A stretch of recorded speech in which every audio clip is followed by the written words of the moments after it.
नमस्कार, मैं भोला यादव। आज आपको हम उप सहसंयोजन यौगिकों के आईपीएसी नामकरण की मेथड सिद्धांत बताएंगे कि कैसे हम लिखते हैं। बच्चे, सर्वप्रथम दिए गए जो सूत्र है उसमें जो समन्वय मंडल है, संकुल का जो समन्वय मंडल है उसमें उपस्थित सबसे पहले हम पहले नंबर में लिगांडों का नाम लिखते हैं।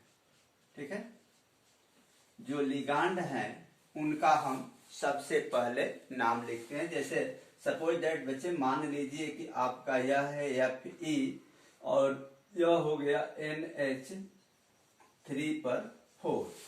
ठीक ना। तो अब इसमें यह जो है एक हमारा संकुल है, तो इस संकुल में NH3 लिगांड है। ठीक ना। तो सबसे पहले हम इसका नामकरण करते हैं, यानी इसको लिखेंगे 4 है ना, तो ये लिखेंगे टेट्रा एमीन। ठीक ना, एमीन यानी लिगांड को पहले लिखते हैं, उसके बाद से हम इस केंद्रीय परमाणु को लिखते हैं। अगर लिगांड संख्या में 1 2 3 4 है तो केमिस्ट्री की भाषा में 2 है तो डाई, 3 है तो ट्राई, 4 है तो टेट्रा, 5 है तो पेंटा, 6 है तो हेक्सा, 7 है तो हेप्टा, इस तरह से लिखते हैं। अगर मान लो कि इसके साथ लिगांडों की संख्या कई हो, जैसे अमोनिया है, फिर Cl2 क्लोरीन हो, SO4 हो, सपोज दैट ये मान लिया जाए। लिगांड की संख्या अगर भिन्न भिन्न है तो भी हम केंद्रीय परमाणु से पहले इनको अंग्रेजी के अल्फाबेट अक्षरों के क्रम में हम लिखते हैं। इसका मतलब हुआ बच्चे ABCDEF। तो ये देखते हैं कि इस लिगांड में किसका नाम अल्फाबेट में सबसे पहले आता है। जैसे एमीन, अमोनिया A से, क्लोरीन C से और सल्फेट S से, तो पहले A आएगा। तो सबसे पहले हम इस लिगांड का नाम लिखेंगे, यानी टेट्रा एमीन डाइक्लोरो, क्योंकि A के बाद B नहीं है, C है, तो क्लोरो और उसके बाद से सल्फेट। ठीक है, सल्फेट। ठीक ना। तो ये है लिगांड। तो हमें लिगांड को जानना है, ठीक ना, कि हम सबसे पहले लिगांड को लिखेंगे। और लिगांड वे होते हैं जो बड़ा कोष्टक के अंदर केंद्रीय परमाणु से जुड़े होते हैं, समन्वय मंडल में होते हैं, इन्हें हम लिगांड कहते हैं। अब एक चीज और, दूसरा पॉइंट अब इसका हम बताएंगे।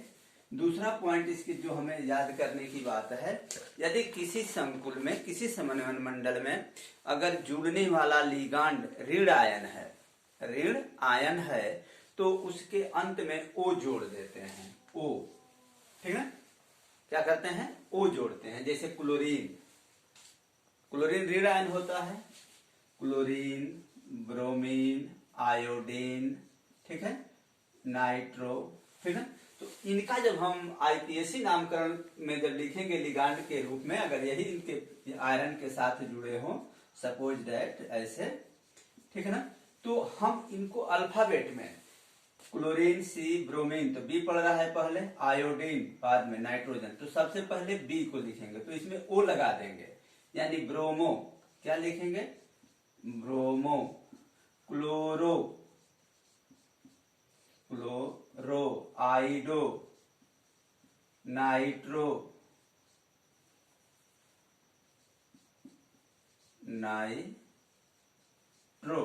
और उसके बाद से आयरन है तो उसको हम फेरेट लिखेंगे। क्या लिखेंगे, फ्रेट। ठीक है ना, तो हम उसे फ्रेट लिखेंगे। तो इस तरह से हमें अगर अल्फाबेटिक दूसरा नियम में अगर ये है तो उसको डालेंगे। एक पॉइंट और, अगर उदासीन परमाणु जुड़ा हुआ है, जैसे जल है H2O, NH3, ठीक है, अगर ये जुड़े हों तो जल को हम इक्वा कहेंगे। क्या कहेंगे, इक्वा, और इसको एमीन। ये नाम बच्चे आपको याद करना पड़ेगा आईपीएसी नामकरण को याद करने के लिए, लिखने के लिए। अगर ये नहीं पता होगा, ये याद नहीं करेंगे कि जल को हम आईपीएसी जब लिखना होगा उप सहसंयोजक का तो क्या लिखेंगे, तो आपको एक गड़बड़ी कर बैठेंगे। तो इसे हम पढ़ेंगे इक्वा, इसको कहेंगे एमीन। ठीक है ना।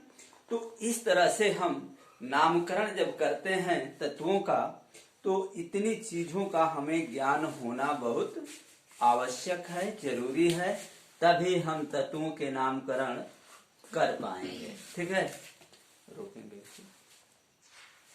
देखेंगे बच्चे। अब इसका जब हम आईपीएससी नामकरण करेंगे तो सबसे पहले हमने क्या बताया है कि अगर ब्रैकेट के बाद ये है जिसको हम प्रति आयन कहते हैं K3 है, तो हम लिखेंगे पोटेशियम। क्या लिखेंगे? पोटेशियम। ध्यान दीजिए, जब बड़े ब्रैकेट के बाद भी अगर कोई तत्व दिया है तो सबसे पहले उसे लिखेंगे पोटेशियम। इसके बाद से देखिए साइनाइड 6 है तो लिखेंगे हेक्सा,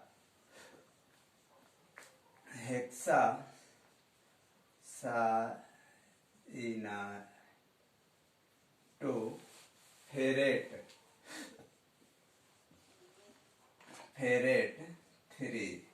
फेरेट इसलिए लिखेंगे बच्चे कि साइनाइड हमेशा ऋण आवेश में होता है क्लोरीन ब्रोमीन की तरह से, तो इसलिए इसमें 8 जोड़ेंगे, फेरेट 3, और 3 इसकी वैलेंसी है इसलिए यहाँ पे 3 दर्शाएंगे।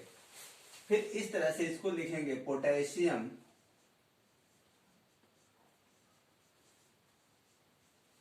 पोटेशियम, ठीक ना। अब ये देखिए क्लोरीन है तो क्लोरो, डाई क्लोरो, क्लोरो 20, क्योंकि यह सीधे जुड़ा हुआ है धातु से, केंद्रीय धातु से, और ये हो जाएगा लेड, लेड 2 रोमन में डालेंगे। इसको हम लिखेंगे बच्चे, देखिए डाई एमीन, डाई एमीन 2 है, फिर क्लोरो, क्लोरो कोबाल्ट,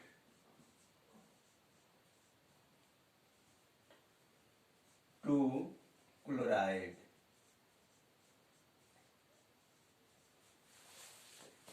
फिर इसके बाद से लास्ट वाला है, इसको हम लिखेंगे पोटेशियम,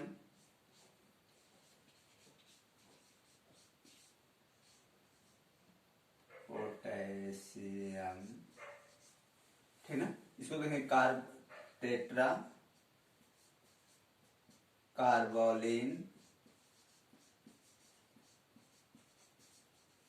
कार्बोलिन फेरेट, और इस पर 3 है ना तो ये 3। इस तरह से हम आईपीएससी नामकरण करते हैं बच्चे। आप अपनी किताब को पढ़ेंगे अधिक से अधिक, ठीक है। किताब को पढ़िए, उसमें जो भी सवाल हो किताब में दिया हुआ है 5, 6, 7, 8 के क्रम से, उसको पढ़िए। और ये 4 नंबर में आएंगे। 2 नंबर का सूत्र लिखना, 2 नंबर का आईपीएससी नाम लिखना, और लीगेंड डेफिनेशन भी पूछता है, तो इसको पढ़ें। जो चीजें न आए कमेंट के माध्यम से आप उसको डालिए कि इसका सूत्र, हम आपका उसको जवाब बताएंगे, या दूसरी वीडियो में उसको हम ब्लैक बोर्ड पर फिर से समझाएंगे, फिर बताएंगे। लेकिन आप पढ़िए, कमेंट कीजिए, तभी बातें बनेगी, तभी हमें समझ में आएगी कि आप कितना पढ़ पा रहे हैं, नहीं पढ़ पा रहे हैं। थैंक यू, नमस्कार।